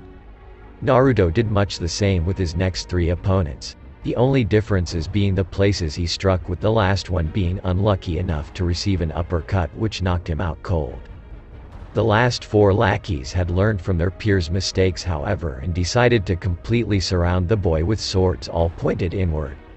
All the while Roshio just stood there getting progressively angrier as his men lost to a mere boy. Continuing to creep in closer to the boy, the pirates became more and more confident in themselves as they saw the boy was doing nothing in retaliation. That was until they reached a perimeter of about a meter around the boy, when the blonde suddenly burst towards his right and the most relaxed of the pirates that had encircled him. Hitting the flat of the sword with his hand so that the sword was pushed away, Naruto proceeded to raise the elbow of the same arm that knocked away the sword into the pirate's gut. As the pirate fell forward, Naruto twisted his body so that he was behind the now bent over pirate before he launched himself into low kick that took the legs out from under the pirate. By now the 3 other lackeys had finally registered what had happened and decided to charge at the blonde blindly. A couple of haymakers and a chop to a neck later, Naruto was the only one left standing from the 8-on-1 matchup. Suddenly Naruto's senses went haywire in an attempt to get him to move out of the way of a punch that very well might have ended the match before it had even started. Just managing to escape the sneak attack, Naruto quickly increased the distance between him and his last opponent. A tense silence rolled through the alley as the 2 opponents prepared to do battle. The 4 mermaids in their cage stood on edge as they waited for the deciding battle to begin. It would decide their freedom. Slight nods of the heads caused the 2 warriors to charge at one another with fist raised high in preparation for the first clash. And clash they did, as every punch, kick or point of contact resulted in pressurized air being released due to the strength of the strikes. Punch after punch and kick after kick were thrown in quick concession as both pirates attempted to outdo the other. The mermaids could only stand there in anticipation as they watched their fates play out before their eyes. Naruto used his agility and smaller size to dodge Roshio's heavy blows at the last moment before capitalizing on the captain's open guard. Striking as fast and as powerfully as he could, the blonde was annoyed to find his punches did little to no effect to the behemoth of a man who seemed to take it all in stride. Still, he would not give up as he had 4 mermaids to save from a fate worse than death. As the fight went on, Naruto found it easier and easier to dodge Roshio, much to the man's annoyance, but it wasn't because Roshio was getting slower. It was more like Naruto could sense what the man was going to do next and react accordingly. Panting to himself, Naruto was surprised to see that Roshio hardly looked like he had moved a muscle, let alone be in the middle of a serious fight. This fact pissed Naruto off to no end, but the boy knew that he could not lose himself to that anger as it would only lead to mistakes. He also knew, however, that he would have to settle this fast before he became too tired to use a move strong enough to take this man down. Looking across at Roshio, he quickly realized that the man was of the same mind as he borrowed a sword from one of his underlings before setting up in a stance that Naruto had never seen before. Deciding that being outdone in this kind of situation would be a bad thing, Naruto set about getting into his stance as the 2 pirates prepared themselves for their final attack. "Wanto Jiri, arm blade slash," Naruto shouted as he ran full force at his opponent. "Saishu Takina Jiko, final execution," Roshio yelled in turn as he raced towards his sword held low. A loud clash sounded out as the mermaids looked on with feeling of trepidation. A cloud dust had covered their view of what had happened, and a few of them were even blowing at the air to try and get it to go away faster. Eventually it did, and the mermaids gasped at what they saw. Standing a few meters apart with their backs facing each other, the 2 warriors stood with steely resolves as they waited for the sound of the other failing over in defeat. Suddenly a huge gush of blood streamed out of Naruto's chest from a cut that went from the boy's right shoulder all the way across his chest to his left hip, which forced the boy down to one knee. He would go no further. Just as the mermaids bowed their heads in defeat, however, They were shocked by the loud thump that came from Roshio as he landed face first into the dirt. Smiles broke out across the faces of all the mermaids as they cheered for their savoir. Naruto then slowly made his way over to where the key were left before. With the last of his strength, he threw them to the mermaids just before he promptly fell unconscious. Quickly freeing themselves, the 4 mermaids ran, too, over to the boy and checked his pulse and were happy to see that he really was only unconscious. Picking the boy up, one of the mermaids giggled a little before she told the other mermaids, "Oh, we just have to introduce this little hero to our daughters." This caused all the other mermaids to join in on her giggling at the prospects of setting their daughters up with such a strong warrior. After a few minutes of just letting their imaginations run wild, they finally left the alley in the direction of Aladdin's hospital. XX. Next morning. XX. A feeling of déjà vu coursed through Naruto as he woke up with bleary eyes and a pain-streaked body. Looking around, he saw the familiar interior of Aladdin's hospital and slowly began to remember how he ended up where he was. He could only guess that the mermaids he had saved had been thankful enough to drop him off at the hospital after he collapsed unconscious. The sound of multiple giggles drew the boy's attention. A weird feeling came over him as he suddenly knew that there were 11 other people in the room at that moment. Confused, he suddenly rose to a sitting position which produced a pain throughout his entire body. Looking around, however, he grew an embarrassed blush at how close he now was to 4 mermaids who appeared to be his age. Of course, this just caused the girls to giggle harder as their mothers did the same from behind, who the blonde recognized as the mermaids he had saved. Looking off to his left, he saw Jinbei, Aladdin, and Kaneshiro all looking down at him with grins on their faces as they held back their own laughs. A pout formed on Naruto's face, which quickly disappeared once he realized that instead of causing the females in the room to giggle at him, it now caused them to coo. Just as Naruto was about to speak up, he found himself interrupted as all the girls in front of him suddenly introduced themselves, at the same exact time. "Hi, I'm Adele, Ishili, Fiance, Kami." The 4 girls in front of him yelled out, seemingly all trying to introduce themselves to Naruto first and causing their mothers to all giggle some more as Naruto was driven to silence. After a few moments of gathering himself, however, Naruto soon answered them with his own introduction. "Hey, I'm Naruto." Okay, so it was a little lackluster. He had only just woken up after a serious fight, goddammit. Turning to his left and facing Jinbei, he asked his mentor, "What happened to the pirates?" To which Jinbei told him that the pirates had been detained to a cell and would be picked up by Marines shortly. Looking for something else to talk about as the air around the blonde slowly became thick with awkwardness, Naruto eventually remembered just how he had found the 4 mermaids in the beginning and decided to talk to Jinbei about it. After telling the whale shark fish man about how he had heard voices in his head before his body moved on its own until he arrived at the alley, he then told him about the strange ability he had when fighting Roshio, where he felt that he could almost predict what Roshio was going to do next. And finally, Naruto decided to tell all those listening about how he could sense them all before seeing them when he woke up. Staying quiet throughout the whole of Naruto's retelling of events of the last day or so, Jinbei finally answered Naruto. "What you are experiencing, Naruto, is an ability called Haki that everyone has the ability to use, but only few to a level such as yourself. There are 3 forms of Haki, and the one you have experienced over the last day is called Kenbunshoku Haki and is the ability to sense the auras of people around you. This can also help you predict the moves of your enemies, as you experienced with Roshio." Finished with his explanation, Jinbei looked upon his unofficial apprentice of sorts with pride over what he had been able to accomplish. Naruto then looked down at his bandaged chest and stomach as he remembered the final strike that Roshio had landed on him. As if reading the boy's thoughts, Aladdin stepped forward and spoke up for the first time. "Unfortunately, I wasn't able to prevent scaring, but you have healed up fine enough and should be able to walk around. However, no training for the next week, understand?" Naruto was quick to nod in response, as over the time he had spent learning from Aladdin, Naruto had been taught the importance of resting one's body properly. Although this doesn't mean he liked it, and he made that plain to see with his facial expressions. This, however, got a cheer from the 4 girls who were sitting on the bed in front of him as they immediately asked if he would like to go and play with them. This left Naruto unsure as he hadn't really played with anyone except Koala, and that had been years ago now. It was only after a nudge on the shoulder from Kaneshiro, who was looking down at him suggestively, that his answer became clear. Nodding his head to the girls, he grimaced slightly at their high-pitched cheer but followed them out the door all the same. Running along behind the girls, Naruto wondered where they were going but decided that it wasn't all that important as the girls all continued to run towards a playground in the distance.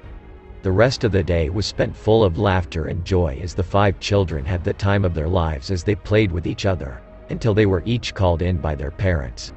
Jinbei had even come to pick Naruto up, much to the boys' surprise.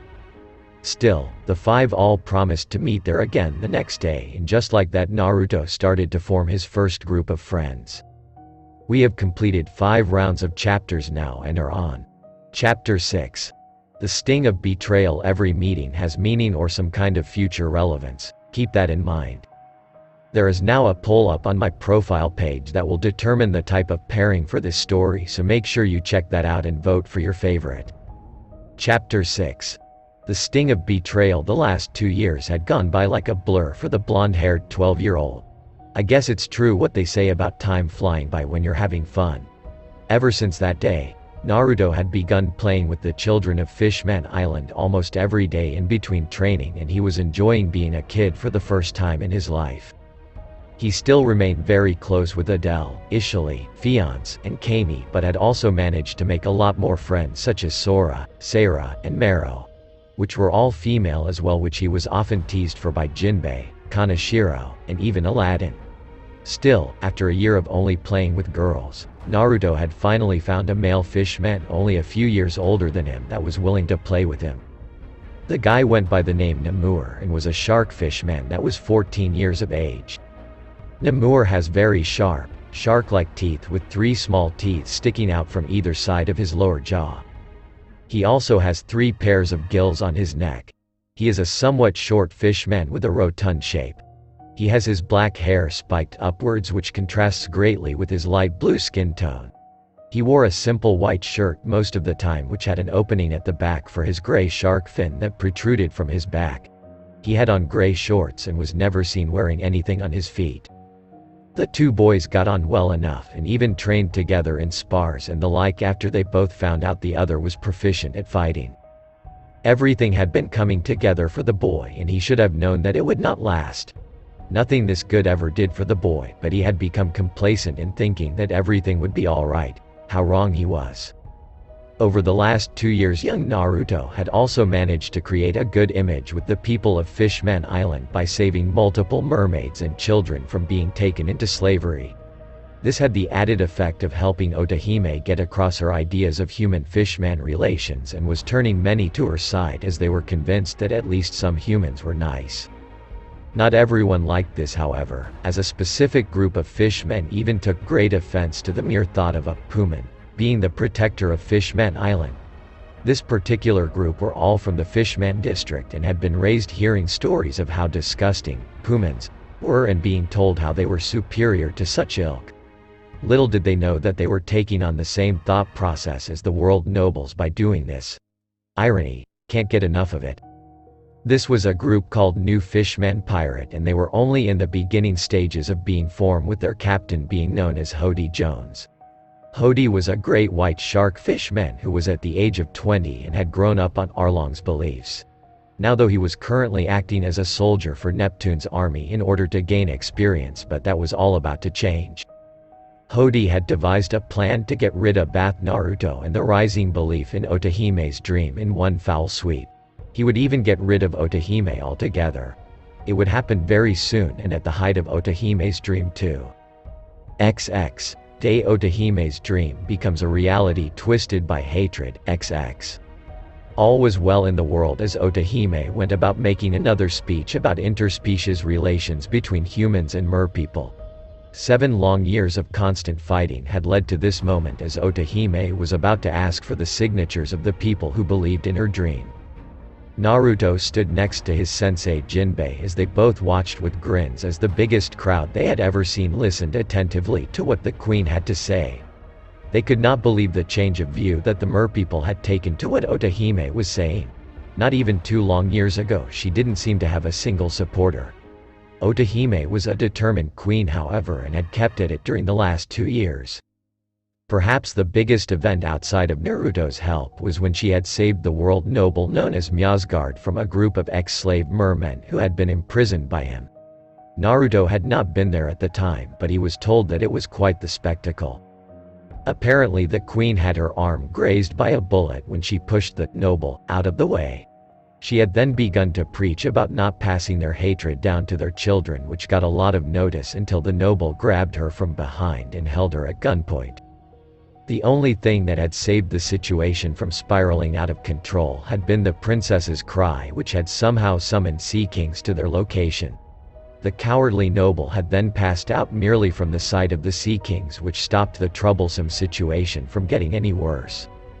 Naruto often wondered how Shirahoshi had summoned the Sea Kings but was never able to find out, as whenever he asked, Jinbei always told it was just coincidence.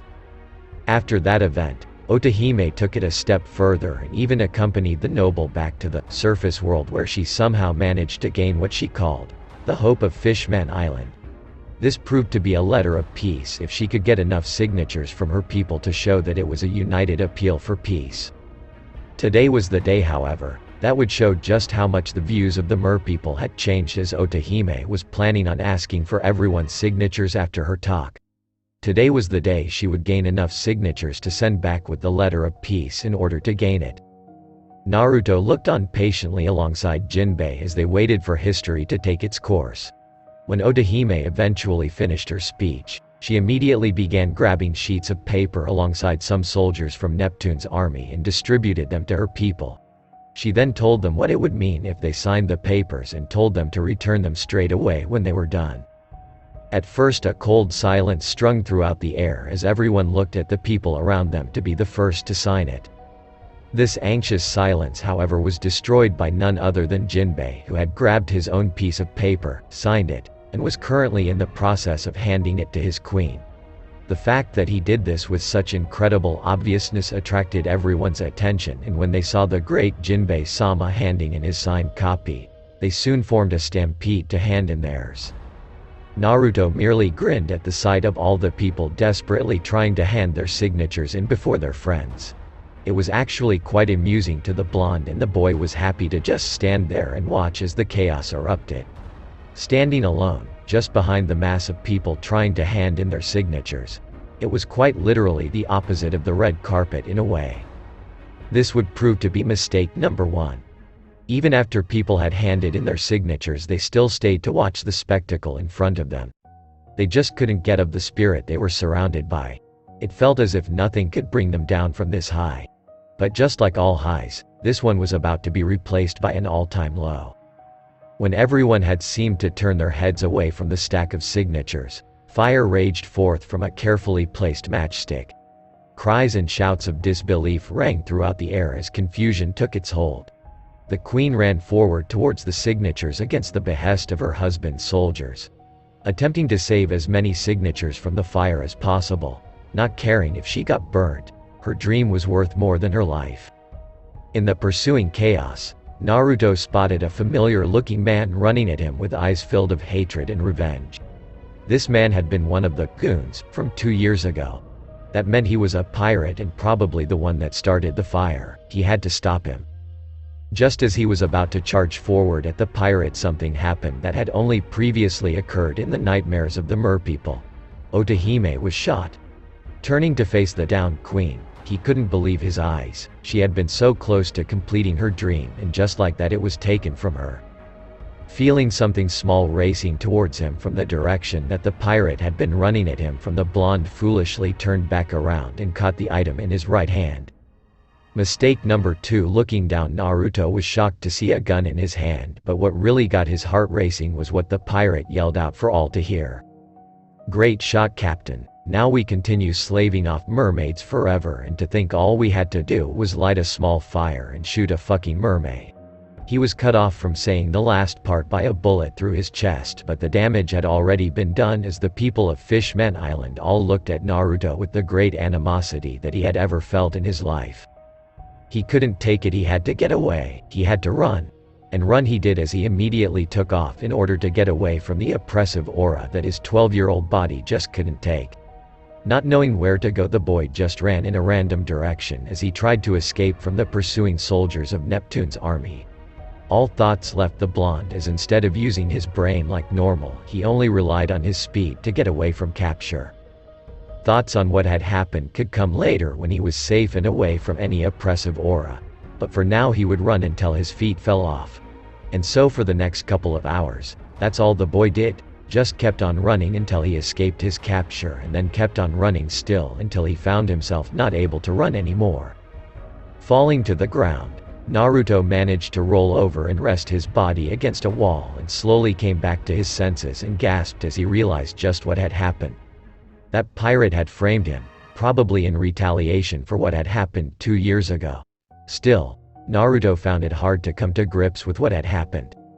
He had not helped his case by running away and avoiding capture, but screw it, he had been confused and put in a tight spot with everyone that he loved glaring bloody murder. He had seen Jinbei's look of betrayal alongside that of Kaneshiro and Aladdin, who had also been in the crowd, and it broke his heart to think that they thought he was the one who killed Otahime. He could just not understand why they thought he would do something like that. Why did something like this have to happen to him? Just when things were going right for the boy, everything seemed to be taken away. And at the heart of it he mourned his supposed victim and cried over her death. She had been such a gentle and caring person, not one that deserved to die, so why did she have to die? But then he really thought about it and he guessed that people die all the time. And everyone has dreams, not just Otahime, not just him, but everyone. When one person dies, she disappears, along with his past, current lifestyle and her future. It is with great yearning the precious people of the deceased that means that person was special. For they wouldn't be special if no one cared for them in some form or another, and that was why Naruto was eventually able to smile through the pain of another lost one. The bond between the people important to you forms a string that binds them and only becomes thicker and stronger as time goes by. It's beyond reason. Pain was pain, however, and so it would still take Naruto a long time to get over the death of his queen, but he had to somehow push that aside and deal with another pressing matter. That matter was the framing of himself as the murderer and how he should go about it.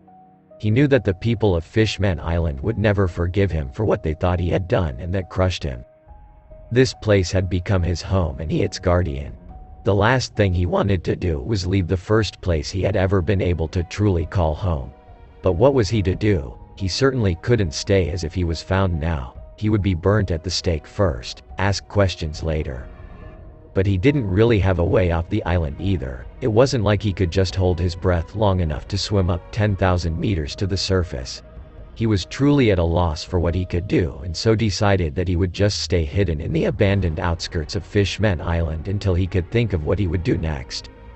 4 days later. Naruto had spent the last few days holed up in one of the abandoned warehouses in the outskirts of Fishman Island while hiding in the shadows every time a patrol came by. It seemed that the soldiers of Neptune's army knew that he couldn't leave so easily as well and were currently scouring Fishman Island in an attempt to find him. Naruto had only left the safety of his hideout a few times when he decided he needed food or drink. If push came to shove, then he wanted to make sure he was ready. On those short, darting trips, Naruto had also picked up that Neptune had locked himself up in Hard Shell Tower immediately after hearing of his wife's death to avoid declaring war with the surface. After a day of this, however, Neptune had finally grown calm enough to address his subjects and told them all that Otahime's funeral would be held in the Sea Forest graveyard in 5 days' time. That wasn't all that had happened though, as Naruto found out that Shirahoshi had been locked up in Hard Shell Tower on the orders of her father. Apparently Vanderdecken IX had been sending her proposals that were getting more and more dangerous. Whatever that meant, and it had forced the king to lock his only daughter away. She would not even be able to attend her own mother's funeral, which struck Naruto a little bit at that fact, although he was consoled by the fact that she would be allowed a visual broadcast. Although Naruto himself desperately wished to pay his respects to Otahime, he knew that it would only cause pain for people if he showed up. The funeral would most likely be heavily guarded as well, which did the boy no favors at all. He was still trying to come up with an idea that would get him out of there without him being beheaded or burned at the stake. He thought about contacting Jinbei, Kaneshiro, or Aladdin, but the looks on their faces 4 days ago stopped that thought from going any further. After thinking about it for a while, he began to understand his sensei's faces, as they more than likely thought he had completely betrayed them and their trust, merely using them to make himself stronger before he parted from them with the life of their queen. The common folk probably thought that he had only been posing as a good guy to drop their guard against humans and make it an easier job for the Slavers in the end. It seemed everyone was blinded from the truth by their own hatred and unwillingness to really think about the situation and its circumstances. Still, Naruto could not find it in his heart to hate them for it. They were merely angry at what they thought was an ultimate betrayal from their so-called guardian. That didn't mean that their hate didn't affect the boy, as he now had to battle with himself constantly whether or not he should act as the murderer he was seen as or do something else altogether. It took him days of debating before he decided on anything. In the end, however, he decided that he would protect them even if they didn't want him to. He would honor his promise to Tiger even if the very people he was fighting for refused him and called him a murderer. But he could not stay in Fishman Island anymore, well, at least for a while anyway. He would have to get stronger first, much stronger. Strong enough that he wouldn't have to worry about getting caught saving the people, even by someone as powerful as Jinbei, but that would be hard. Of course it would be. Naruto hadn't the slightest clue how he was supposed to become that strong, but he understood that it was what he needed to do in order to be able to protect his home. His goal was to become strong enough to abolish slavery altogether though, and so he guessed he had to become even stronger than that if he truly wanted to accomplish that. Though he had honestly forgot largely about his promise to Tiger in the last 2 years. At first he trained hard and with that clear purpose in mind, but the clarity had disappeared along with the addition of friends his own age. He began to have fun and that had distracted him. In a roundabout way, he guessed that this misunderstanding was a blessing in disguise, as it made him focus back on his dream. It also made him wonder what his friends thought of him. However, he quickly threw that thought aside, as it would only send him into depression. Even so, he still had the tough job of getting out of Fishman Island alive, and that in itself without help was going to prove one of the hardest things he would ever attempt. In fact, it may well be the hardest thing Naruto ever has to do, as due to the fact that the only way off of the island for Naruto was by ship. And the only ship around that was always prepared was the Sunny pirate ship. He didn't want to steal the ship, but it was beginning to look like his only option. He would do it that very day when Otohime's funeral was on, distracting everyone away from where the ship was kept. Always ready to go anytime the crew needed it. Naruto argued with himself over the fact that he technically hadn't been excommunicated from the crew yet, so it wouldn't really be stealing. And thus a plan was made. XX, day of Otohime's funeral, XX.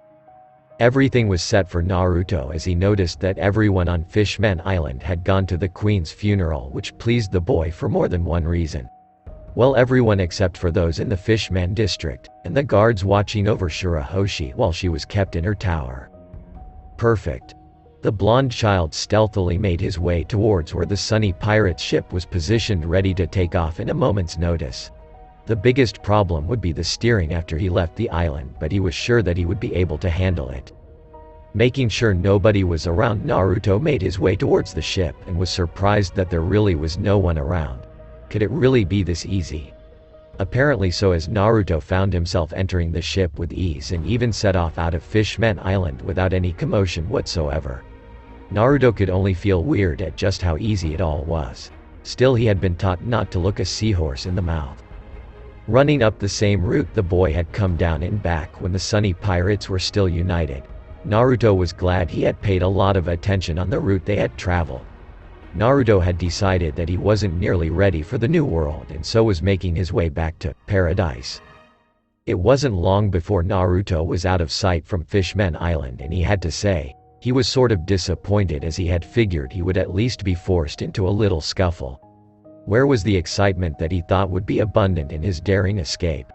He grew so bored that he decided to look around the ship, and what he found thoroughly surprised and pleased the boy immensely.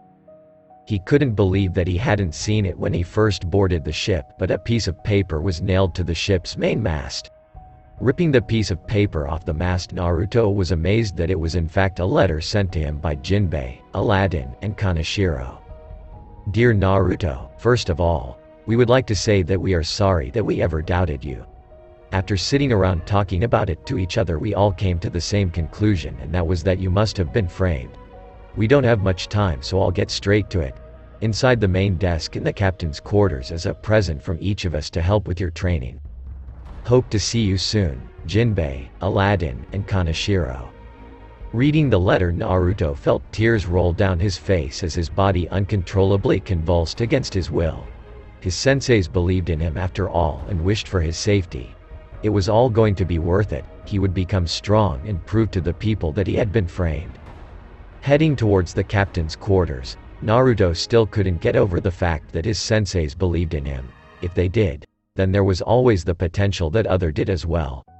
When he arrived at the quarters, he was quick to open the main desk up and find what had been left for him, and what a find it was. Jinbei had left the boy with easy-to-understand guidelines for fishman karate up to level 40, as well as some books on warfare and philosophy to help the boy with his goals and understanding of life. Aladdin had left him with books on anatomy which could be useful for both medical and fighting reasons, as well as a book on poisons and their effects. Kaneshiro had left Naruto with books retaining all his knowledge on being a shipwright, as well as strict instructions for how to run and operate the ship he was currently sailing. All these presents made Naruto's heart soar with joy and comfort as his ship steadily made its way to the surface.